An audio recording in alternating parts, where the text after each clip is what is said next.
बेटे जो बीत गया उसे भूल जाओ और आज में जीना सीखो। तुम्हारे अतीत ने सिर्फ तकलीफें दी हैं तुम्हें। मेरा अतीत मेरे लिए बोझ बन चुका है पापा। मेरी वजह से मम्मी जी ने प्रांजल की जान ली, ये बात मैं कैसे भूल जाऊं? तुम्हारी वजह से कुछ नहीं हुआ पलक। प्रांजल की मौत के लिए तुम कतई जिम्मेदार नहीं हो। मैं ही जिम्मेदार हूं पापा। जो कुछ भी हुआ है मेरी वजह से हुआ है। प्रांजल की मौत भी मेरी वजह से हुई है। ये तुम्हारी गलतफहमी है, तुम्हारे दिमाग की उपज है सिर्फ। सुषमा जी ने प्रांजल को मारा नहीं है, बल्कि उसे उसकी बुराइयों से मुक्ति दिलाई है। समझने की कोशिश करो पलक, हम तुम्हें इस माहौल से कहीं दूर ले जाएंगे। नहीं पापा, मैं कहीं नहीं जाऊंगी। आप मेरी चिंता मत कीजिए पापा। मैं आपसे वादा करती हूं कि मैं ऐसा कोई भी कदम नहीं उठाऊंगी जिससे आपको शर्मिंदा होना पड़े। उस घर के साथ तुम्हारा नाता खत्म हो चुका है।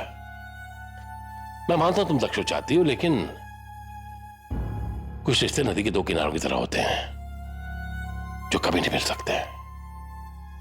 भूल जाओ उसे। आप सही कह रहे हैं पापा। मैं दक्ष से बहुत दूर चली जाऊंगी, ये मेरा वादा है आपसे। इसके साथ साथ एक और वादा है, मैं मम्मी जी को जेल से रिहा करवा कर ही रहूंगी।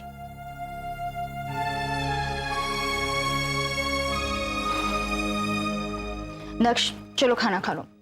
तुमने सुबह से कुछ भी नहीं खाया है। ये सब क्या हो गया जिया? मेरी आंखों के सामने मेरा पूरा परिवार बिखर गया। नाम के रिश्तों में इल्जाम लग गया। वक्त और हालात ने सबकी जिंदगी को ही मोड़ डाला और मैं देखता ही रह गया, कुछ नहीं कर पाया। उन हालातों को काबू में नहीं रख पाया। हालात धीरे धीरे जीतते गए और मैं हारता गया। दक्ष, तुम अपने आप को कम मत समझो। जिस तरह से तुमने हालात को अपने काबू में किया है वो सबके बस की बात नहीं है। तुमने जो भी किया सही किया। तुमने कभी समंदर देखा है दक्ष?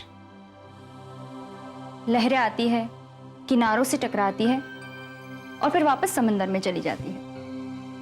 न तो ये लहरें समंदर के बस में है, न समंदर इन लहरों के बस में। हालात भी कुछ ऐसे ही होते हैं, किसी के भी बस में नहीं होते। इसीलिए बेबस होने से अच्छा है कि हालात को वक्त के हवाले कर दो। और अगर अपने बस में कुछ भी ना हो तो सब कुछ भगवान पे छोड़ दो, क्योंकि एक वही है जो जानता है कि सही क्या है और जानता है कि गलत को सही कैसे करना है।